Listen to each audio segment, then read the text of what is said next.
حضرت عبداللہ بن زید رحمۃ اللہ علیہ ایک بزرگ ولی تھے۔ آپ نے ساری زندگی نکاح نہیں کیا۔ جوانی گزر گئی، بڑھاپا آیا۔ ایک دن بیٹھے حدیث مبارکہ پڑھ رہے تھے تو اس میں نبی کریم صلی اللہ علیہ وسلم کا فرمان پڑھا، جس کا مفہوم یہ تھا: جنت میں کوئی اکیلا نہیں ہوگا۔ جو نکاح کی عمر میں نہیں پہنچا یا پہنچا بھی تو کسی وجہ سے نہیں ہوا اور وہ مسلمان ہی مرا، تو اللہ مسلمان مردوں اور عورتوں کا جنت میں آپس میں نکاح کرا دے گا۔ جب یہ حدیث پاک پڑھی تو دل میں خیال آیا کہ یہاں تو نکاح نہیں کیا تو جنت میں ہونا ہی ہونا ہے، تو جنت میں میری بیوی کون ہوگی؟ دعا کی، یا اللہ مجھے دکھا تو صحیح جنت میں میری بیوی کون ہوگی۔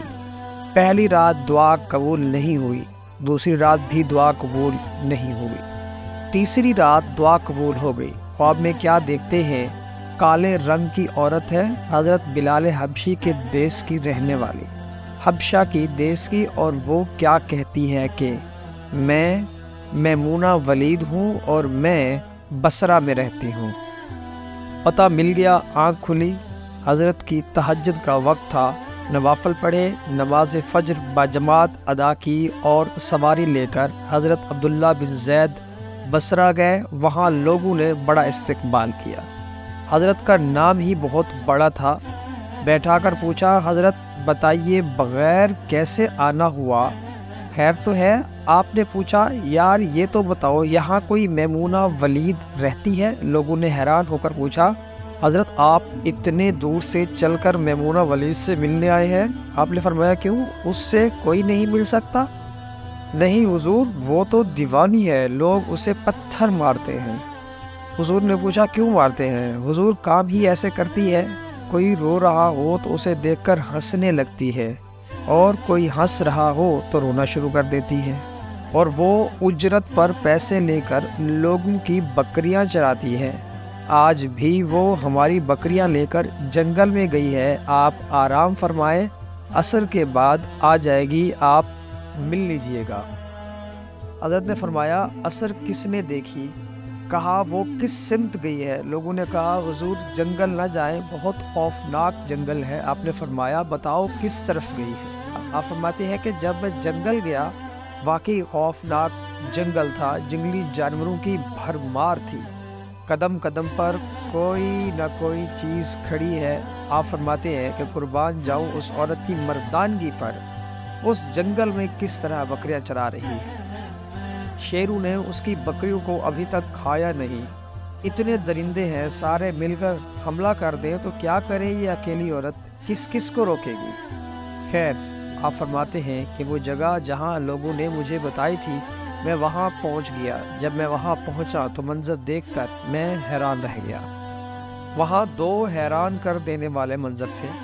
پہلا، میمونہ ولید بکریاں نہیں چرا رہی تھی، بلکہ اس جنگل میں جائے نماز بچھا کر نوافل پڑھ رہی تھی۔ یہ تو بہانہ تھا کنارہ کشی کا، لوگ یہی سمجھتے تھے میمونہ سارا دن بکریاں چراتی ہے، لیکن میمونہ بکریاں نہیں چرا رہی تھی۔ دوسرا، کیا دیکھا کہ میمونہ تو نماز پڑھ رہی ہیں، پھر بکریاں کون چرا رہا ہے؟ بکریاں تو ایک جگہ نہیں رکتی، کہیں ادھر جاتی ہیں، کہیں ادھر۔ آپ فرماتے ہیں کہ میمونہ نماز پڑھ رہی تھی اور شیر بکریاں چرا رہے ہیں۔ بکریاں چر رہی ہیں، شیر ان کے ارد گرد گھوم رہے ہیں۔ اگر کوئی بکری بھاگتی ہے، اس کی فطرت ہے شرارت کرنا، تو شیر اسے پکڑ کر واپس لے آتا ہے، لیکن کہتا کچھ نہیں۔ آپ فرماتے ہیں، میں حیران و پریشان کھڑا تھا کہ یہ کیسے ہو گیا ہے، یہ فطرت کیسے بدل گئی؟ لوگ کہتے ہیں فطرت نہیں بدلتی، یہ شیروں اور بکریوں میں یاری کیسے ہو گئی؟ آپ فرماتے ہیں، میں دنگ، حیران و پریشان کھڑا ہوں۔ مجھے نہیں پتا کہ کب میمونہ ولید نے نماز ختم کر دی اور مجھے مخاطب کر کے کہتی ہیں، اے عبداللہ، ملنے کا وعدہ تو جنت میں تھا، آپ یہاں آ گئے۔ آپ فرماتے ہیں، میں حیران رہ گیا، اس سے پہلے تو ملاقات بھی نہیں ہوئی، تو حضرت میمونہ ولید کو میرا نام کیسے پتہ چل گیا؟ تو آپ فرماتے ہیں کہ میں نے حضرت میمونہ ولید سے سوال کیا، اس سے پہلے ہم ملے نہیں، ملاقات نہیں ہوئی، تو میرا نام کیسے پتہ چلا آپ کو؟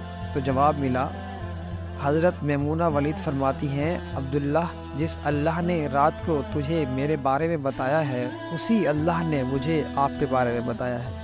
آپ فرماتے ہیں کہ جس چیز نے مجھے سب سے زیادہ حیران کیا وہ یہ تھا کہ یہ فطرت کیسے بدلی۔ میں نے حضرت میمونہ ولید سے پوچھا، آپ یہ تو بتاؤ یہ شیروں نے بکریوں کے ساتھ یاری کیسے کر لی؟ یہ تو غذا ہے ان کی، اگر شیر بکریوں کے ساتھ یاری لگائے گا تو کھائے گا کیا؟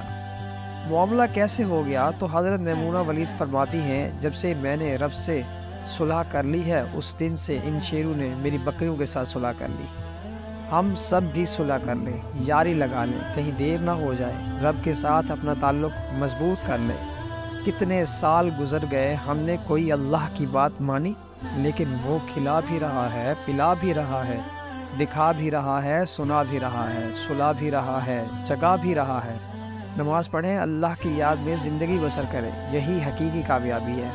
یا اللہ ہم سب پر اپنا فضل و کرم فرما، آمین۔